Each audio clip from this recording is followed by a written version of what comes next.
dowladda federaalka Soomaaliya ayaa maanta ku wareejisay maamulka Puntland gaadiid isugu jira kuwa gargaarka degdega ee loo yaqaano ambulance-ka kuwa waaweyn loogu talagalay banaynta wadooyinka cagaf-cagafyo iyo qaar ka mid ah gaadiidka xamuulka qaada. Munaasabada ballaaran oo ay ka soo qayb galeen mas'uuliyiin ka socota dowladda ku meel gaarka Soomaaliya oo ka mid ah wasiir dowlaha wasaaradda gaadiidka cirka iyo dhulka Siciid Jaamac Qorsheel, wasiir ku-xigeenka howlaha guud iyo gaadiidka Xareed Xasan Cali iyo mas'uuliyiin ka tirsan maamulka Puntland ayaa si rasmi ah maamulka Puntland loogu wareejiyay deeqdan ka timid dowladda ku meel gaarka Soomaaliya. Wasiir dowlaha gaadiidka cirka iyo dhulka Siciid Jaamac Qorsheel oo ka hadlay munaasabadaasi ayaa ugu horeyntii sheegay qalabkan inuu hordhac u yahay deeqo kala duwan oo ay dowladda federaalka Soomaaliya ay ugu talagashay maamulka Puntland.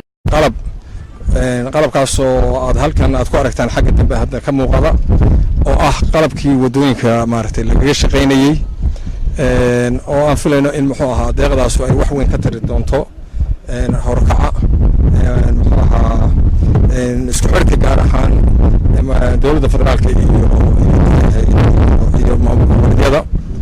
arrintan runtii waxay ku timid dadaal mas'uuliyadda sare qaranku markii xiriir badan maaragtay la wada yeeshay gaar ahaan muxuu ahaa maamulka mas'uuliyiinta Puntland marka anagu wasaaradii maadaama aanu hayn wixii ugu horeeyay kolley anagana soo gaaray aan ugu deeq karnaa wax noqotay alaabtan aad iyo aad u qiimo badan ka kooban maxay ahayd cagafyo iyo forlifyo iyo rollers iyo baabuur iyo maxay ahayd alaabtii yaraydo laga shaqeyn.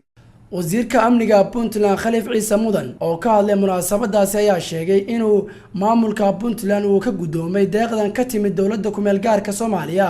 oo ka yimid mucaawino ka timid dowladda federaalka lana siiyay dowladda Puntland oo hadda uu la wareegay agaasimaha hay'adda wadooyinka highwayada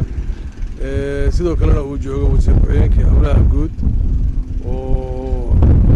hawshan mas'uulka ka ahaa waxaan u mahad celinaynaa marka horeeto wasiirada safarka dheer soo maray iyo hawsha ay qabteen iyo dadaalka ay qabteen waxaan kale u mahad celinaynaa dowladda TFG-da oo hawshan iyaduna ugu deeqday dowladda Puntland waxaan rajaynaynaa inay saa u sii socoto oo ay tahay bilow wixii ka dambeeyana insha Allah ay soo badan doonto waayo wixii xagga gaara inay halka wax kaga soo leexdaan waa laga maarmaan way sababtoo ah waxaana mahad celin gaar ah u soo jeediyay mas'uuliyiintan dowladda ku meel gaarka Soomaaliya ka socota ee qalabkan ku soo wareejiyay maamulka Puntland gudoomiyaha hay'adda Neesha Injineer Cismaan Xasan Cali oo ka hadlay munaasabada ayaa dhankiisa sheegay gaadiidka cagaf-cagaf ee lagu wareejiyay hay'adiisa inay wax badan ka tari doonto howlaha shaqo ee xilligan ka taagan deegaanada Puntland.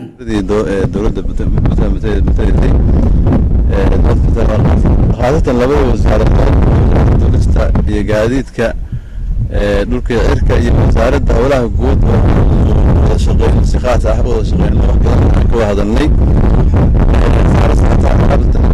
aad iyo aad oo waxtar u leh dayactirka jiradka iyo airborada labadaba waana alaab aan aad iyo aad u sugeynay oo haddana waxaa dhawaanka inaan idkaas wax ka qabanno خاصة جدك قال كعيه يقرأ وده حياة وآدي أدو ببسن جدك كراتو لا سعانة يقرأ وده حياة مهد قال وإلا بدو الزهر gudoomiyaha gobolka Bari Cabdisamed Maxamed Galan oo kamid ah mas'uuliyiintii ka socotay dhinaca maamulka gobolka Bari ee ka soo qayb gashay munaasabadaasi ayaa dhankiisa waxa uu sheegay ka maamul ahaan in ay aad ugu faraxsan yihiin wafdiga dowladda federaalka Soomaaliya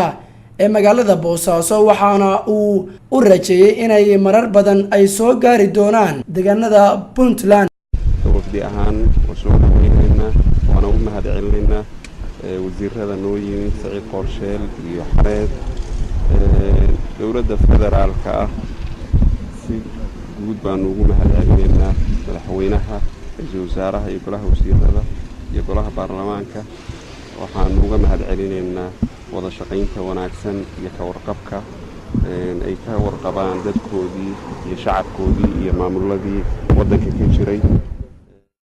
waa markii u horeysay oo ay dowladda federaalka Soomaaliya ay maamulka Puntland ku wareejiso qalab kala duwan, waxaana siyaasiyiinta falanqeeya arrimaha Soomaaliya ay ku tilmaameen inay tani noqonayso mid sii xoojinaysa wada shaqaynta dowladda federaalka Soomaaliya iyo maamul goboleedka Soomaaliyeed ee Puntland. Axmed Naasir Maxamuud, xarunta gobolka Bari ee Boosaaso.